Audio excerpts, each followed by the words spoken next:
اسلام، سب سے پہلے تمام قسم کی تعریف و توصیف، حمد و ثنا، بڑائی و کبریائی بارہا اللہ وحدہ لا شریک خالق کائنات کے لیے لائق و زیبا ہے، جس نے ہم تمام انسانوں کو اشرف المخلوقات بنایا اور بے پناہ نعمتوں سے نوازا۔ درود و سلام کا نذرانہ پیش ہو تمام انبیاء کرام پر، خصوصاً آخر نبی جناب محمد رسول اللہ صلی اللہ علیہ وسلم پر، جن کے ذریعے سے اللہ رب العالمین کی عظیم نعمت اسلام ہم تک پہنچی۔ سامعین کرام، یہ چیز ہمیں معلوم ہونی چاہیے کہ آج عربی کیلنڈر کا شعبان کا مہینہ چل رہا ہے، اور وہ بھی 13 شعبان۔ میرا موضوع سخن جو ہے یہ اسی مہینے کے پیش نظر ہے، اسی مہینے کے مطابق ہے، یعنی شعبان کے مہینے کی فضیلت اور اس مہینے کے اندر مروجہ جو بدعات ہیں وہ کیا ہیں، اس کی حقیقت کیا ہے۔ انشاءاللہ یہ تمام باتیں بیان کرنے کی کوشش کی جائیں گی۔ سب سے پہلے ہم اس موضوع کو سمجھنے کے لیے اس کو 3 حصے میں بانٹ لیتے ہیں۔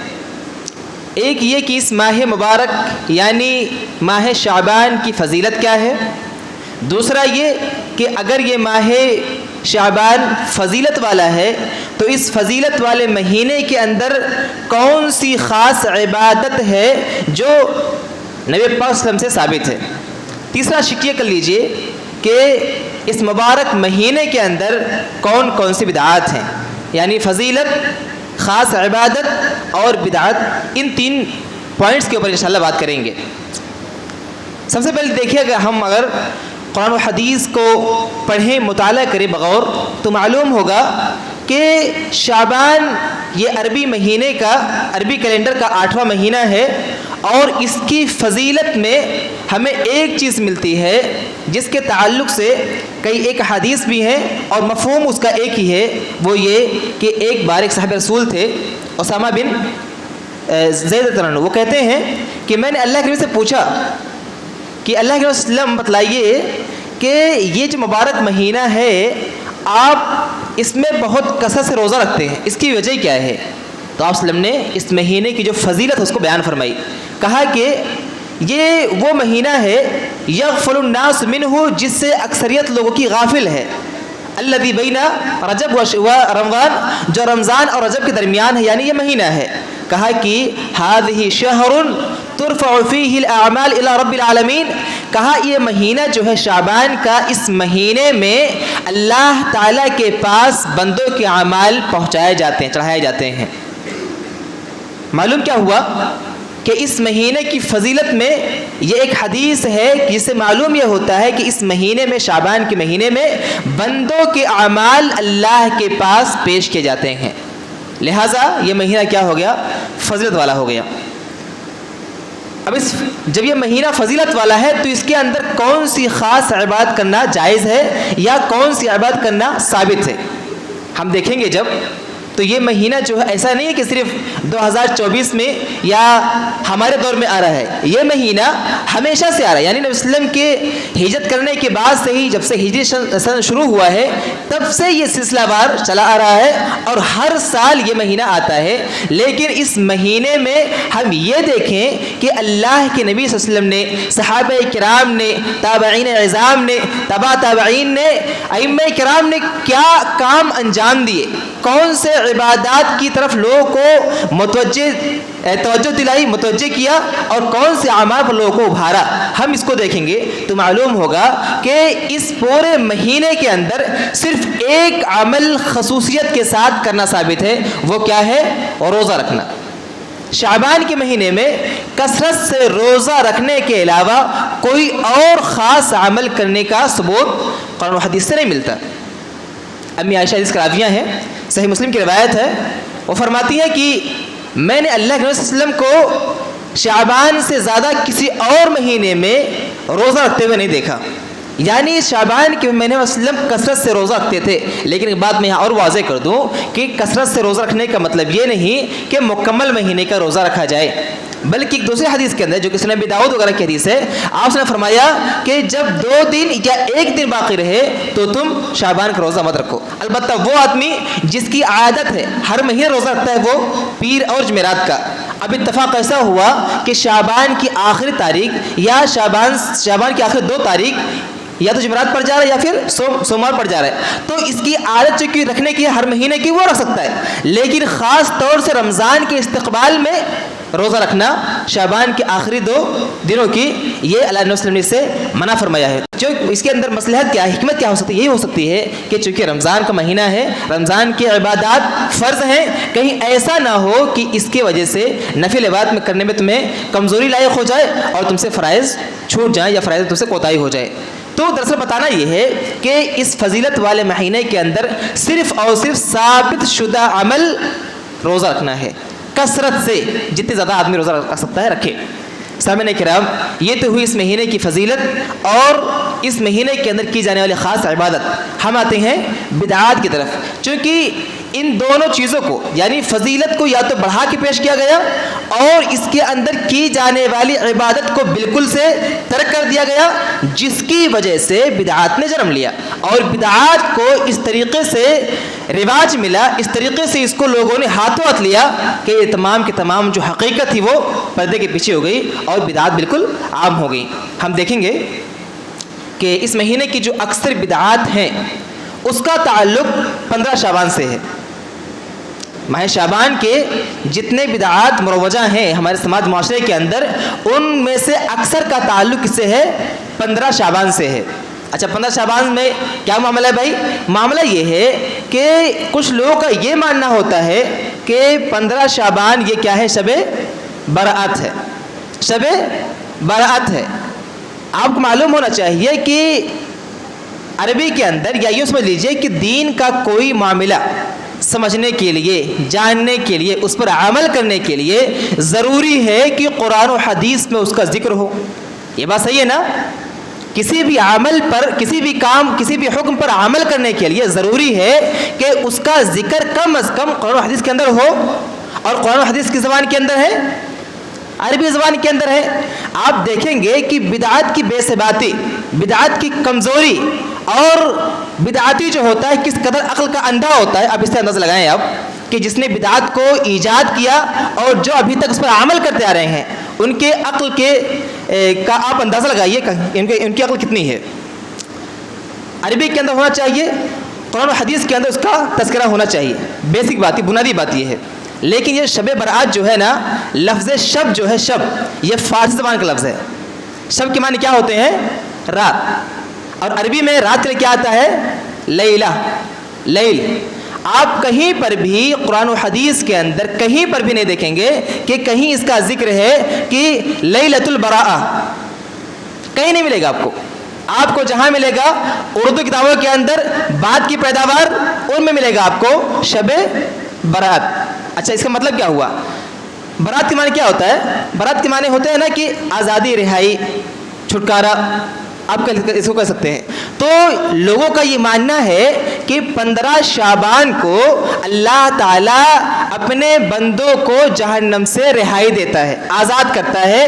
اچھا، ایک حدیث بھی ہے سنن ترمذی کی، اس کے اندر فرمایا کہ 15 شعبان کو، یعنی 15 شعبان نہیں بلکہ نصف شعبان کو، 15 ہی مانا جائے اس کو، نصف شعبان کو اللہ تعالیٰ آسمان دنیا پر آتا ہے اور اپنے تمام بندوں کو معاف کر دیتا ہے سوائے مشرک اور مشاہن کے. مشاہن بولتے ہیں جس کے اندر کینہ ہو، کینہ پرور آدمی ہو، حسد بوس رکھنے والا ہو. تو 2 لوگوں کے علاوہ اللہ تعالیٰ سب کو معاف کر دیتا ہے. چلو، بفرض محال اس حدیث کو صحیح، حالانکہ اس حدیث پر کلام ہے. امام البانی نے کہا کہ حدیث صحیح حسن ہے، اور امام جبکہ حافظ زئی نے کہا کہ حدیث ضعیف ہے. چلو، وقت طور پہ اس کو حدیث صحیح مان لیتے ہیں، لیکن اس کی وجہ سے کیا اس رات کا جاگنا اور اس دن کا منانا لازم آتا ہے؟ آپ دیکھیں گے صحیح مسلم کی حدیث ہے. آپ صحیح مسلم حدیث نمبر 2565.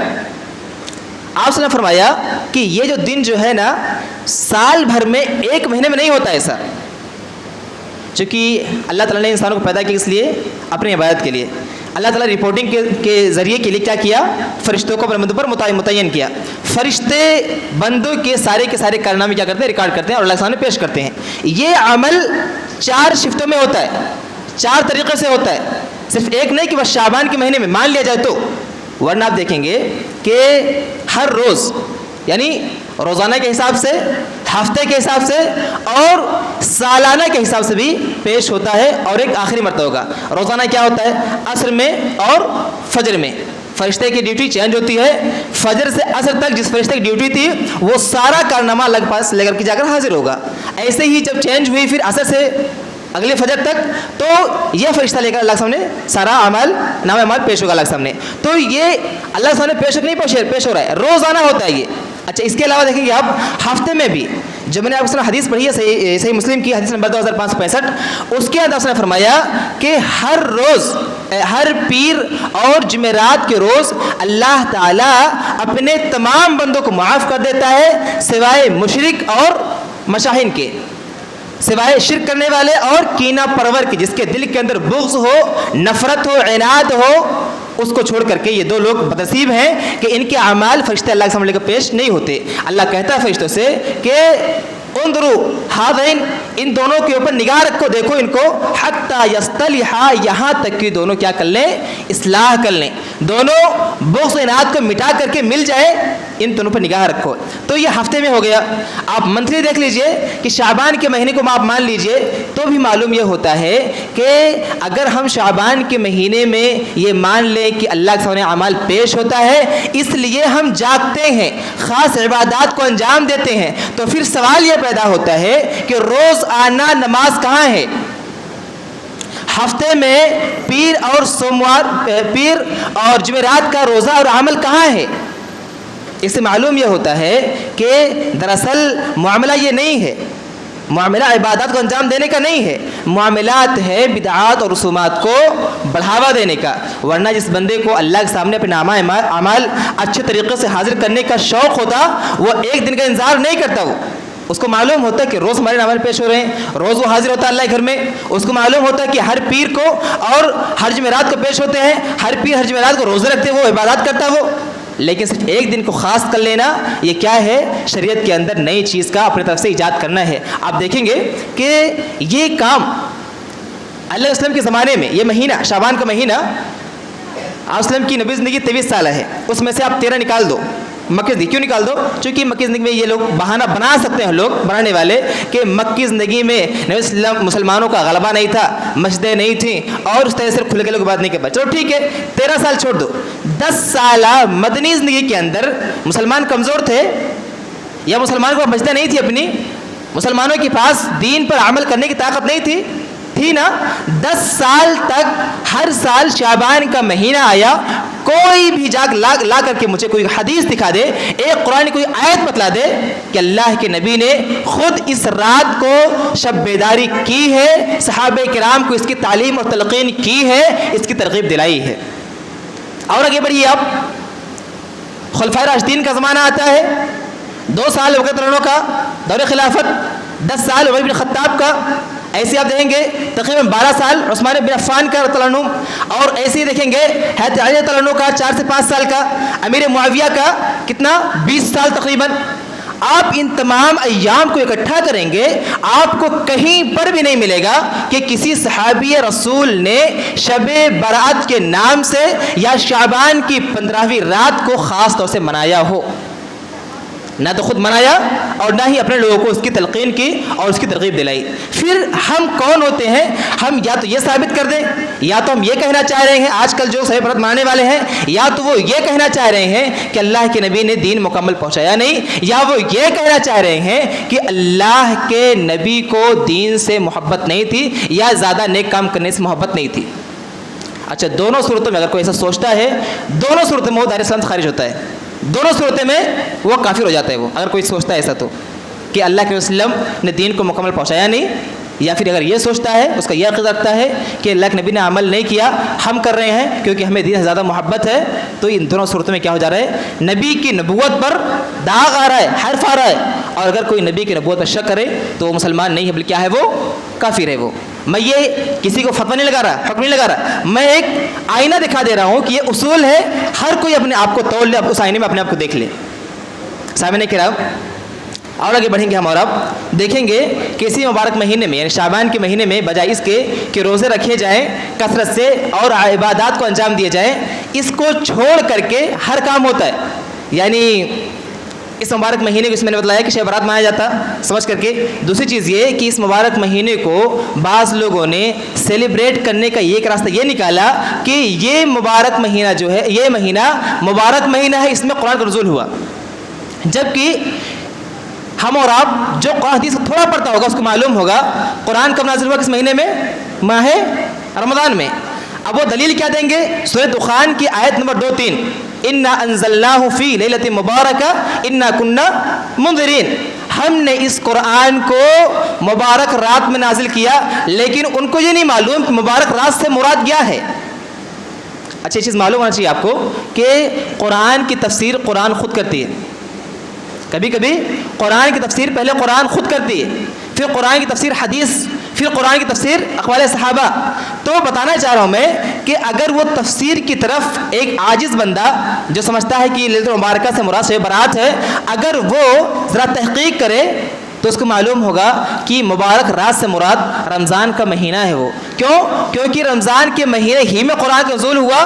دوسری آیت میں فرما دیا, تفسیر فرما دی, شہر رمضان الذی انزل فیہ القرآن ھدی للناس, کہا کہ مبارک مہینہ جس میں قرآن کا نزول ہوا کون سا ہے, وہ رمضان کا مہینہ ہے. تو رمضان کے مہینے کو نہ سمجھ کر کے قرآن کے نزول کا وقت کوئی اگر شعبان کی 15ویں رات سمجھتا ہے یا شعبان کا مہینہ سمجھتا ہے, یہ وہ کھلی طور سے غلطی پر ہے, اس کو اپنی اصلاح کرنی چاہیے اور قرآن کے مطالعے کے وقت اس کو خاصی غور دھیان دینی چاہیے.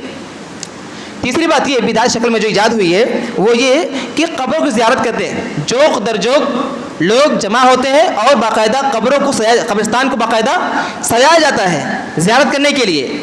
میرے بھائی, اسلام نے قبر کی زیارت کی اجازت دی ہے, اسلام نے قبر کی زیارت کی اجازت دی ہے, لیکن کسی ایک خاص دن کو متعین نہیں کیا, ایک خاص دن کو متعین نہیں کیا, بلکہ کہا کہ تم قبر کی زیارت کیا کرو, فَإِنَّهُ تُذَكِّرُ الْآخِرَةَ, یہ تمہیں آخرت کو یاد دلائیں گے.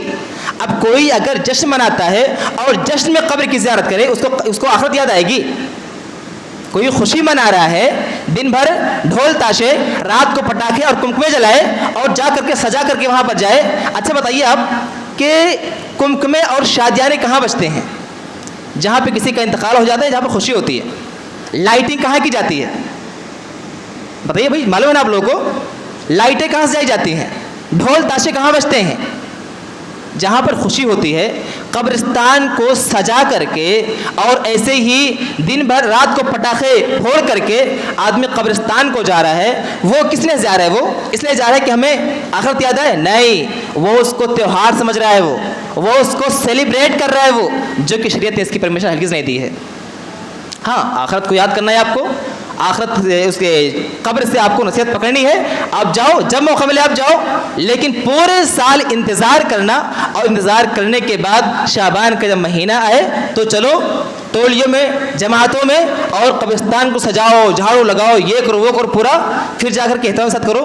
ایسا شریعت نے پرمیشن نہیں دی ہے اور نہ ہی اس کا کوئی ثبوت ملتا ہے. جیسے کہ میں نے پہلے بتلایا کہ کسی بھی بدعت کو آپ کو سمجھنا ہے, آپ فوراً پیچھے پلٹیے. نبی علیہ السلام کے دور میں صحابہ کرام کا دور دیکھیے, تابعین اعظام کا دور دیکھیے, ائمہ مجتہدین کا دور, آپ دیکھتے جائیے. آپ کہیں پر بھی ان تمام بدعات کا ذرہ برابر بھی کوئی ایک شگوفہ نہیں ملے گا, ایک کوئی معمولی سا بیج نہیں ملے گا کہ ہاں یہاں پر کوئی ایسا چیز تھا پہلے. سامعین کرام, ایسے ہی اس مہینے میں, شعبان کے مہینے میں حلوہ پکایا جاتا ہے. حلوہ کیا بولتے ہیں آپ لوگ؟ اس کو حلوہ ہی بولتے ہیں.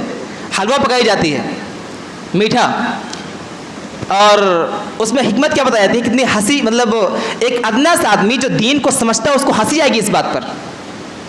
حلوہ اس لیے پکایا جاتا ہے، اس کی حکمت یہ ہے کہ ہمیں نبی سے محبت. اچھا بھائی، اللہ کے نبی سے محبت اس لیے کیا بنا رہے؟ حلوہ کھا رہے. کب؟ شعبان کی 15 تاریخ کو. ایسا کیوں بھائی؟ کیونکہ آپ صلی اللہ علیہ وسلم کے دانت کو شہید کر دیا گیا تھا تو آپ صلی اللہ علیہ وسلم حلوہ کھائے تھے. اچھا بھائی، سمجھائیں مسئلہ؟ دیکھو کہاں سے بدعت، شیطان جو ہے کہاں سے کہاں تار جوڑتا ہے. اللہ کے نبی کی کا دانت شہید ہوا، اس لیے اللہ کے نبی نے کیا کیا؟ حلوہ نوش کیا تھا، حلوہ کھایا تھا. اس لیے ہم بھی نبی سے محبت کرتے ہیں، ہم بھی حلوہ کھا رہے ہیں. اچھا اب میں پوچھوں آپ سے، اللہ کے نبی صلی اللہ علیہ وسلم کا دانت شہید کب ہوا؟ اللہ کے وسلم کا دانت شہید کب ہوا؟ جنگ احد، غزوہ احد کے اندر. غزوہ احد کب پیش آیا؟ شوال سن 3 ہجری میں. کتنی عجیب بات ہے، دانت شہید ہو رہا ہے شوال کے مہینے میں اور حلوہ کھایا جا رہا ہے شعبان میں، یعنی 10 مہینے بعد حلوہ کھایا جا رہا ہے. میں بتلاؤں آپ کو کہ بدعت جو ہے نا کتنی کمزور ہے، پھسپھسی ریتی کی دیوار ہے کہ ذرا سا بھی دین کا سمجھنے والا، دین کو جاننے والا اس پر کبھی عمل نہیں کرے گا، اس کے مطابق عمل کرے گا نہیں کبھی. اور شیطان بھی کیا ہے نا، وہ بھی ایسے یہاں کے وہاں 3-5 کرتا ہے اور لوگ کو فسلے کہاں سے کہاں لے کر جاتا ہے.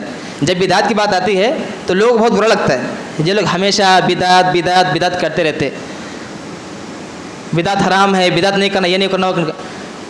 تو مول صاحب لوگ سوال کرتے ہیں، مول صاحب اگر بدعت حرام ہے نہیں کرنا تو بتلائیے بدعت حسنہ کیا ہوتا ہے؟ اچھا اس میں غلطی صرف عوام کی نہیں ہے، میں پوری ذمہ داری سے یہ بات کہوں گا. علماء سو نے، پیٹ پجاری علماء نے، پیٹ پجاری پیروں نے یہ عوام کو ایک نقشہ دیا، ایک اصول دیا کہ بدعت 2 طرح کا ہوتا ہے، بدعت حسنہ اور بدعت سیئہ، جبکہ قرآن و حدیث کے اندر اس کی کوئی دلیل نہیں ہے. اللہ کے نبی نے کیا فرمایا؟ کل بدعت ضلالہ، کل بدعت ضلالہ. چلو مجھے نہیں آتی عربی، آپ بتلاؤ کلو میں کیا ہوتا ہے؟ کلو کی معنی کیا ہوتا ہے؟ ہر ایک. جب کلو کی معنی ہر ایک ہوتا ہے، اب میں بولوں گا تو بولیں گے مول صاحب کو تو پڑھا دیں کچھ بھی. آپ خود سوچئے، سمجھیے، اللہ کے نبی نے فرمایا کل بدعت ضلالہ، ہر بدعت گمراہی ہے. پھر بدعت حسنہ کہاں سے آ گیا؟ یہ اچھی بدعت کہاں سے آ گئی؟ مول صاحب تو یہ مائک استعمال کیوں کر رہے ہیں آپ؟ یہ بھی تو نئی چیز ہے. یہ فون استعمال کیوں کر رہے ہیں آپ؟ یہ بھی نئی چیز ہے. یہ پنکھے، یہ لائٹس کیوں یوز کریں؟ یہ بھی نئی چیز، یہ بھی بدعت ہے، مت استعمال کیجیے آپ. اگر کوئی ایسا کہتا ہے نا، آپ سمجھ لیجئے کہ اس کو بدعت اور دین کا کچھ بھی علم نہیں ہے. خاص طور سے بدعت کا تو اسے پتہ ہی نہیں بدعت کسے کہتے ہیں، بس سنی سنائی بات میں کرتا وہ چلا آیا. وہ میں بتلاؤں بدعت کسے کہتے ہیں؟ بدعت کہتے ہیں دین سمجھ کر کے دین کے اندر کوئی احکام انجام دینا، دین کے اندر دین سمجھ کر کے عبادت یا کوئی دین کا تعلق جوڑ کر کے کوئی چیز انجام دینا، یہ بدعت ہوتا ہے. آسان فرض بول لیجئے کہ ہر وہ کام جو اللہ کے نبی صلی اللہ علیہ وسلم کر سکتے تھے لیکن نہیں کیا، بدعت ہے وہ. اگر سنت ہوتا تو رسول خود کرتے، بدعت اس لیے وسلم نہیں کیا اور نبی وسلم کر سکتے تھے. مثال دوں آپ کو، جیسے انتقال، کسی کے انتقال جب ہوتا ہے ہمارے کیا ہوتا ہے وہ سب سویم دم نہ جانے کیا کیا. اس کے علاوہ بھی یہی لیجیے، شعبان کا مہینہ لیجیے آپ کہ عقیقہ جب ہوتا ہے تو چلا چٹی کیا ہوتا ہے، سب بدعت چل رہے ہیں سب. اس کے علاوہ شعبان کے مہینے میں آپ دیکھیے کہ اس مبارک مہینے کے اندر بھی یہ جو شب برات منانا، خوشیاں منانا، راتوں کو جاگنا، چراغاں کرنا، یہ تمام کام کیا اللہ کے بھی نہیں کر سکتے تھے؟ یا صحابہ کرام کو دین سے محبت نہیں تھی؟ لیکن چونکہ یہ دین کا حصہ نہیں کیا انہوں نے. تو بدعات کہتے وہ ہیں کہ دین کے اندر کوئی چیز دین سمجھ کے ایجاد کرنا، یہ بدعات ہوتا ہے. یہ فون، یہ مائک، یہ لائٹ، یہ فین، یہ پنکھے، یہ سب دین کا حصہ ہیں. کتنی کم عقلی کی بات ہے. معلوم یہ ہوا بدعت ایک ہے، وہی چاہے اس کو بدعت سیاح بولو یا بس بدعت بولو، کیونکہ ہر بدعت گمراہی ہے. وَكُلُّ بِدْعَةٍ ضَلَالَةٍ وَكُلُّ ضَلَالَةٍ فِي النَّارِ، اور ہر بدعت جہنم لے کر جانے کا ذریعہ ہے، جہنم لے کر جائے گی. سامعین کرام، ایسے ہی آپ دیکھیں گے کہ اس مبارک مہینے کے اندر میں نے پہلے بتلایا نا کہ کمکمے یہ جو لگائے جاتے ہیں نا، آپ غور کریں گے آپ تو یہ مسلمانوں کا شیوا نہیں ہے. کس کا شیوا ہے یہ کس کا طریقہ ہے؟ دیوالی آتی ہے، غیر مسلم بھائیوں کے یہاں ایک تیوہار آتا ہے دیوالی. کیا کرتے ہیں اس میں وہ لوگ؟ دیپاولی میں لگاتے لائٹیں سجاتے ہیں گھر کو لائٹوں سے. اب ان کے یہاں بھائی پتہ نہیں کیا ہوتا ہے، نوراتری کیا نوز جو بھی بولتے، تو دیوالی میں وہ اپنے یہاں چراغا کرتے، اور مسلمان نے راستہ نکال کر کے کیا کر لیا، شعبان میں اپنا کنکما لگا دیا. یعنی قوم کی مشابہت اس کو لازم یہاں پہ لازم آ رہی ہے، جس کی وجہ سے بالکل نہیں کرنا چاہیے. چلو مان لو آپ کی نیت نہیں ہے ایسی، یا آپ اصلاح نہیں، آپ سجاوٹی کر رہے، بس ایسے ہی آپ کا دل کر رہا ہے، پھر بھی اس کے اندر اسراف ہے، اس کے اندر تبذیر ہے، اس کے اندر فضول خرچی ہے، اور فضول خرچی بھی حرام ہے شریعت کے اندر. اس میں کوئی شک و شبہ ہے نہیں، کسی کو نہیں ہے. ظاہر سی بات ہے یہ تمام وہ باتیں ہیں جو عموماً ہمارے یہاں یا تو لوگ کم بولتے، یا بولتے اگر تو اس کے اوپر فتح لگ جاتے، یہ تو نبی سے محبت نہیں کرتا، یہ تو ایسا ہے، یہ تو ویسا ہے. خیر جس کو جو بولنا ہے بولے، فرق نہیں پڑتا. بس اپنا کام کیا ہے کہ حق بات کو اور قرآن و حدیث لوگوں تک پہنچا دینا، عمل کرنا آپ کی ذمہ داری ہے. اللہ تعالیٰ سے ہم دعا کریں گے اللہ تعالیٰ ہم تمام لوگوں کو عمل صالح کرنے والا بنائے. اللہ تعالیٰ تمام لوگوں کو بدعات کو انجام دینے سے محفوظ رکھے، سنت کا پیروکار بنائے ہم کو. اور میں بتلاؤں آپ کو کہ بدعات کوئی ایسا کام جو دین کے اندر دین سمجھ کیا جا رہا ہے اور نبی ثابت نہیں ہے. انسان رات دن ایک کر کے کرے اس کا کوئی اجر نہیں ملنے والا، اس کا کوئی فائدہ نہیں ہے. سورہ غاشیہ پڑھتے ہیں آپ لوگ نا، شروع میں دیکھیں گے آپ کیا آئے تھے وہ، هل اتاك حدیث الغاشیہ وجوہ یومئذ خاشعہ عاملۃ ناصبہ. عمل کر کر کے تھک جائے آدمی، تصلی نارا حامیہ، جہنم میں جھونکا جا رہا ہے. کیوں بھائی؟ بندہ تو عمل کر رہا تھا نا. عمل کر کر کے آدمی تھک جائے، پیشانیاں اس کی کالی ہو گئیں، لیکن تصلی نارا حامیہ اس کو جہنم میں جھونکا جا رہا ہے. کیوں؟ اس وجہ سے کہ اللہ نے فرمایا سورہ کہف کے اندر، قل هل ننبئكم بالاخسرین اعمالا الذین ضل سعیهم فی الحیاۃ الدنیا وهم يحسبون انهم يحسنون صنعا. اللہ نے فرمایا کیا میں تم کو نہ بتلاؤں، کیا میں تمہیں یہ بات نہ بتلاؤں کہ اعمال کے اعتبار سے خسارے میں کون لوگ ہیں جنہوں نے پوری زندگی اپنی لگا دی عمل کرنے میں. وہ یہ گمان کرتے تھے کہ ہم جو کر رہے ہیں کیا کر رہے ہیں، یہ اچھے کام کر رہے ہیں. حالانکہ کسی کام کا اچھا نیک ہونا، اللہ کے یہاں قابل قبول ہونا، اس کے لیے شرط ضروری ہے. ایک تو اللہ کا حکم ہو، دوسرا یہ کہ نبی کے عمل اور فرمان کے مطابق ہو، اخلاص اور نبی کے فرمان کے مطابق ہو. یہ دو شرائط ہونے چاہیے، تب جا کر کوئی عمل قابل قبول ہوگا. ورنہ کوئی رات دن کر کے اپنے گھٹنے کو سجا لے، سجدے کر کر کے اپنے پیشانیوں کو رگڑ کے کالا کر لے، اللہ کے ہاں ایسا نماز، ایسی عبادت کسی کام کی نہیں ہے، اس کے منہ مار دی جائے گی. اور بدعتیوں کا انجام معلوم ہے نا، حوض کوثر بھگایا جائے گا ان کو. تو کوئی یہ نہ سوچے کہ ہم نبی کا دامن پکڑ کے مچل جائیں گے اور جنت میں ہم چلے جائیں گے. یاد رکھیے کوئی بھی ایسا شخص جو نبی کریم صلی اللہ علیہ وسلم کے اوپر جھوٹ باندھتا ہے اس کا تو ٹھکانہ جہنم ہے ہی. ہر وہ بندہ جو بلا تحقیق عمل کرتا ہے، یعنی بدعات کا صدور اس سے ہوتا ہے، بدعات کو انجام دیتا ہے، یاد رکھے جہنم میں جانے سے پہلے حوض کوثر سے محروم ہوگا. وہ علیہ السلام فرمائیں گے سحقا سحقا لمن غیر بعدی، ایسے بدعاتیوں سے دوری ہو جس نے میرے بعد میں دین کے اندر تبدیلی کی اور منمانی تعویلیں کی. سامعین کرام، یہ وہ باتیں ہیں جو ہمیں عام طور سے لوگ نہیں کرتے. اور شیطان کا بھی میں کیا کہوں، بار مجھے اس کی بات یاد آ رہی ہے شیطان کی، کہ شیطان جو ہوتا ہے نا یہ لوگوں کو پھسلاتا کیسے ہے. عام ایام میں نہیں یاد، لوگوں کو یاد ہوتا ہے، لیکن جیسے ہی یہ بدعات کرنے کے دن آتے ہیں نا وہ لوگوں کو فوراً یاد دلاتا ہے.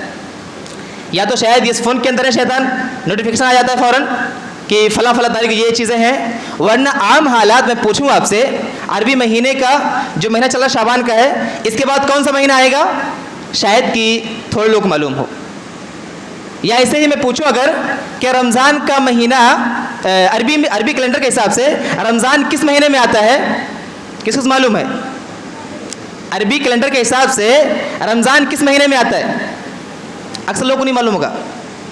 تو کہنا یہ ہے کہ یہ جو کام کی بات ہے نا شیطان اس کو یاد نہیں دلاتا، لیکن جیسے ہی بدعات کے ایام آتے ہیں شیطان کو یاد دلاتا. دیکھو شب معراج آ رہا ہے، رجب آ رہا ہے نا 27 شب معراج ہے، ہاں 15 تاریخ شعبان کی آ رہی نا، ہاں شب برات ہے، اور فلاں آ رہا ہے نا محرم، تو فلاں یہ، تو اس کو محرم تو یاد ہے، شب معراج یاد ہے، شب برات یاد ہے، عربی مہینہ اس کو پتہ ہی نہیں ہے. لیکن شیطان کیا کرتا ہے کہ بدعت کرنے کے لیے اسے یاد دلاتا اس کو. تو ہم تمام لوگوں کو چاہیے کہ ہم دین کو سیکھیں، اور خاص طور سے میں کہوں گا کہ کم از کم عربی کیلنڈر کا استعمال کیجیے انشاءاللہ، اس کے ذریعے سے انشاءاللہ ہمیں یہ چیز معلوم ہوتی رہے گی کہ کون سا مہینہ چل رہا ہے، اور چونکہ ہجرت کا تعلق جو ہے وہ ہجری سال کا تعلق عربی کیلنڈر کا وہ ہجرت سے ہے، اس کے ذریعے سے آدمی کو پورا وہ ہجرت کا واقعہ یاد آ جائے گا۔ تو شریعت کے اندر ہر وہ کام بدعت ہے جو دین سمجھ کے اس کو انجام دے۔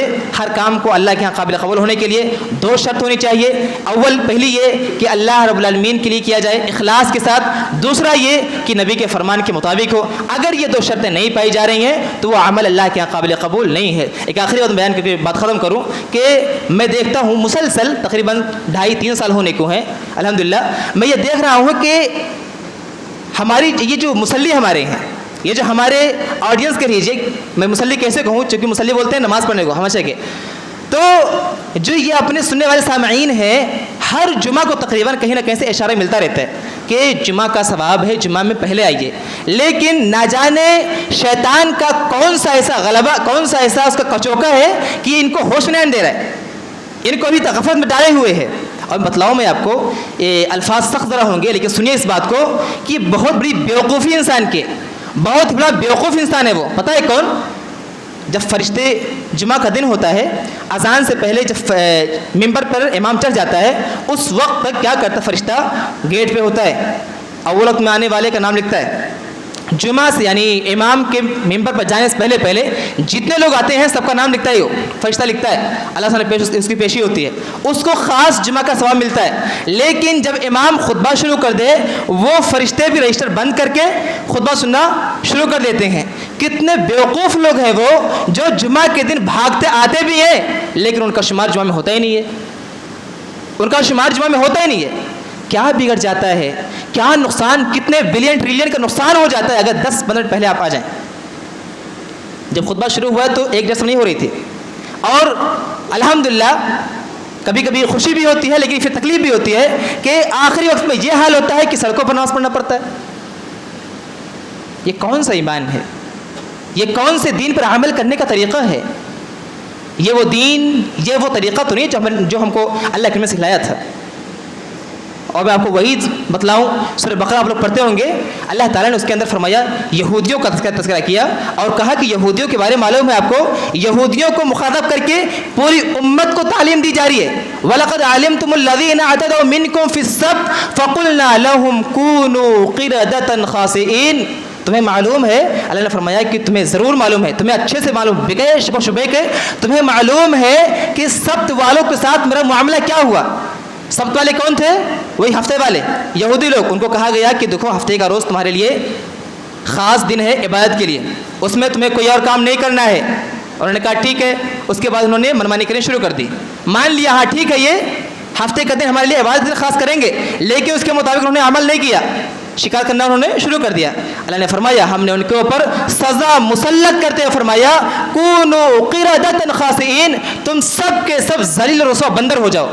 سارے کے سارے، حافظ ابن کثیر کہتے ہیں کہ سارے کے سارے بندر ہو گئے، اور جو عورتیں تھیں اس کی قوم کی وہ بندریاں بن گئیں، اور وہ زندہ رہے ہوئے 3 دن کے اندر سارے تباہ و برباد ہو کے ختم ہو گئے۔ اللہ نے ان سے پورا دن مانگا تھا، امت محمد صلی اللہ علیہ وسلم نے پورا دن مانگا ہے۔ کتنا مانگا ہے؟ بس جمعہ کا وقت 1 گھڑی اللہ نے مانگا ہے، ہم 1 گھڑی دینے کو تیار نہیں ہیں، نہ جانے کون سا نقصان ہمارا ہو رہا ہے۔ اور خدا کے واسطے میں آپ کو اس عذاب سے ڈراؤں کہ اللہ تعالیٰ نے یہودیوں کو مخاطب کر کے سارے امت محمدیوں کو پیغام دیا ہے کہ انہیں دن بھر مانگا گیا اور انہوں نے نافرمانی کی، ان کے ساتھ یہ معاملہ ہوا، تم سے 1 گھڑی مانگی جا رہی ہے، پورا دن نہیں، 1 گھڑی مانگی جا رہی ہے، 1 لمحہ کچھ وقت، 1 ڈیڑھ گھنٹے 2 گھنٹے کا وقت مانگا جا رہا ہے۔ اگر تم بھی اس کو ادا نہیں کرو گے، اس کو پورا نہیں کرو گے، یاد رکھنا اگر اللہ تعالیٰ نے اس امت کو نیست و نابود اور ذلیل و رسوا کر سکتا ہے تو کوئی دن دور نہیں کہ اللہ تعالیٰ اس امت کے اوپر بھی عذاب کو مسلط کر دے، ذلیل و رسوا بنا دے۔